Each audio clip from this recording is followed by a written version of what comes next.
Let's take a look at how to download and install the ChatGPT app on your iPhone. And in this video, I'll also show you some cool tips and tricks with the app, so make sure to watch until the end. First, open the App Store. In the search box, type ChatGPT.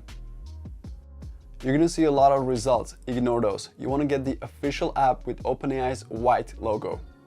If you don't see the app, it may not be available in your country yet.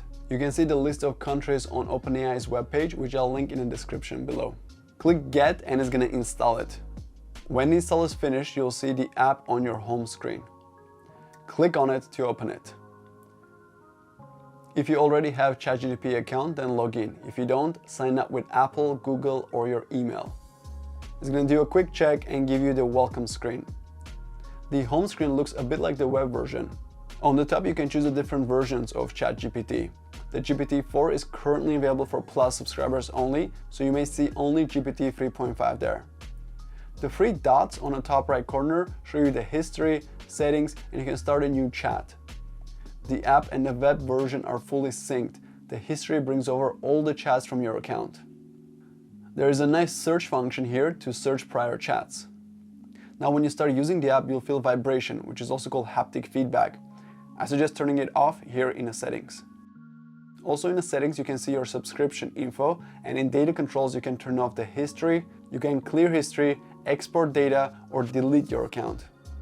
For the main language, you can leave it as auto detect. The app doesn't have a theme setting like dark mode or light mode. It automatically uses the system settings of your iPhone. To use the app, you just simply click down here, type your prompt, and hit send.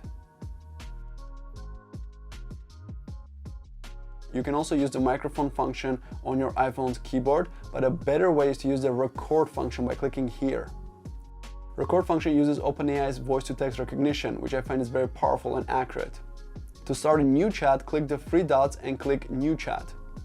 You can also delete and rename the chat here. If your web browser is open, once you click refresh, you will see that it syncs all the conversations. Now, here are some cool tips and tricks. When your prompt gets lengthy, you'll see these arrows come up. You can click on it and it'll make the message box full screen, letting you read the full prompt. Here's another tip.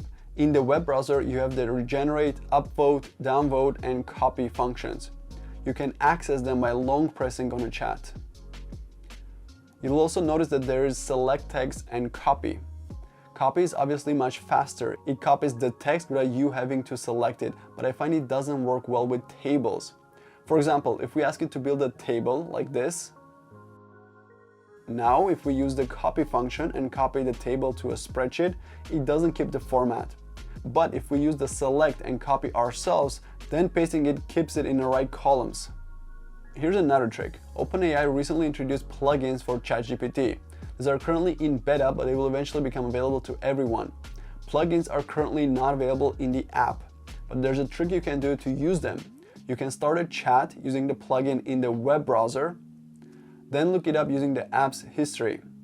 You can then continue the conversation in the app and you can see it uses the plugin just fine. For example, here I'm using the Video Insights plugin, which lets me get the details of any video. Another tip is to use the search function in the app to find your previous conversations faster. In the web browser, there is no search function. If you want to find a prior conversation, you'll need to scroll down and hit Ctrl F to find prior conversations. A faster way is to search in the app, make an edit to it, and it'll come up on the top of the list. That's about it. Hope you guys found this helpful. I'll see you next time.